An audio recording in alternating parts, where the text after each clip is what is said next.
BRICS सम्मेलन में हिस्सा लेने के लिए प्रधानमंत्री नरेंद्र मोदी रूस के कजान पहुंच चुके हैं। ब्रिक्स ब्राजील, रूस, भारत, चीन और साउथ अफ्रीका का एक ताकतवर ग्रुप है। अब इसी ब्रिक्स में इजिप्ट, इथियोपिया, ईरान और संयुक्त अरब अमीरात को भी जोड़ लिया गया है। सऊदी अरब को भी ब्रिक्स में शामिल होने का न्योता भेजा जा चुका है। यानी ये संगठन लगातार ताकतवर होता जा रहा है। पृथ्वी के संदर्भ में बात करें तो पृथ्वी का 30% हिस्सा ब्रिक्स देशों में आता है। पृथ्वी की 45% जनसंख्या ब्रिक्स देशों में ही है। इसके अलावा दुनिया की जीडीपी में 35% हिस्सा ब्रिक्स देशों का ही है। ये पश्चिमी देशों के संगठन G7 से भी 4% ज्यादा है। अब इसी ताकतवर संगठन की मीटिंग में हिस्सा लेने के लिए पीएम मोदी पहुंचे हैं। कजान एयरपोर्ट पर पीएम मोदी का मुंह मीठा करवाया गया, लेकिन कजान में एक और ऐसी चीज हुई जिसने पीएम मोदी को हैरान कर दिया। रूस के लोगों ने कृष्ण भजन गाकर पीएम मोदी का स्वागत किया। जय श्री कृष्ण चैतन्य। रूसी लोगों के मुंह से कृष्ण भजन सुनकर जितना हैरान पीएम मोदी थे, उतना हैरान आप भी हो जाएंगे।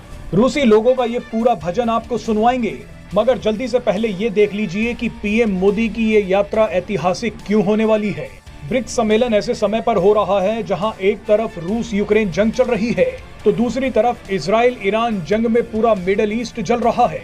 लेकिन अब तो तीसरा मोर्चा भी खुल गया है। खालिस्तान के मुद्दे पर अब भारत की कनाडा से कूटनीतिक जंग शुरू हो गई है। जैसे ही पीएम मोदी रूस पहुंचते हैं, वैसे ही अमेरिका और कनाडा को लगा तगड़ा झटका। अमेरिका जानता है कि जिस लहजे में पीएम मोदी गए हैं, उस लहजे में कुछ नया होने वाला है।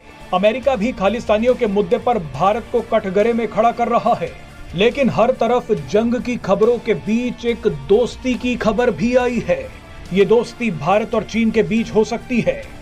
भारत और चीन सरकार दोनों ने कंफर्म कर दिया है कि बॉर्डर पर तनाव को खत्म करने के लिए बड़े फैसले लिए जा रहे हैं।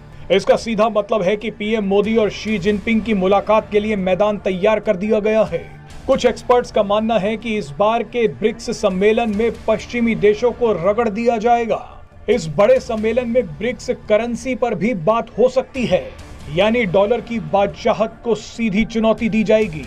बहरहाल अब आपको दिखाते हैं कि कैसे रूसी लोगों ने कृष्ण भजन गाकर पीएम मोदी का स्वागत किया है। जय श्री कृष्ण चैतन्य प्रभु नित्यानंद श्री अद्वैत गदाधर श्रीवासदि गौर भक्तवृंद। हरे कृष्ण कृष्ण कृष्ण हरे हरे। जिस लहजे से कनाडा को अमेरिका ने साथ दिया था, उसी लहजे में पीएम मोदी ने भी अब अमेरिका का जवाब देना शुरू कर दिया है। जिस तरह से अमेरिका भारत के ऊपर कनाडा के मुद्दे पर खालिस्तानियों को मारने का जुर्म लगा रहा है, उसी प्रकार से पीएम मोदी ने भी सोच दिया है कि अमेरिका को जवाब दिया जाएगा। और जिस प्रकार से कनाडा का जवाब दिए हैं, इसे सुनकर कनाडा भी चौंक गया है, क्योंकि पीएम मोदी हमेशा कुछ बड़ा करते हैं और इस बार भी बड़ा करने वाले हैं। क्योंकि पीएम मोदी वर्ल्ड के सबसे बड़े लीडर हैं और इनकी पॉपुलैरिटी इतनी है कि जितनी अमेरिका की नहीं है। पीएम मोदी जहाँ भी जाते हैं, वहाँ पर हमेशा कुछ ना कुछ नया करते हैं। और इस बार जिस लहजे से रूस में गए हैं, कुछ तो नया होने वाला है। और खबर ये भी निकल के आ रही है कि चाइना से भी दोस्ती बढ़ने वाली है। चाइना से अगर दोस्ती बढ़ जाती है तो अमेरिका का सबसे बड़ा नीचा होना जरूरी है, क्योंकि अमेरिका उस समय समझ जाएगा कि भारत बहुत ताकतवर हो चुका है।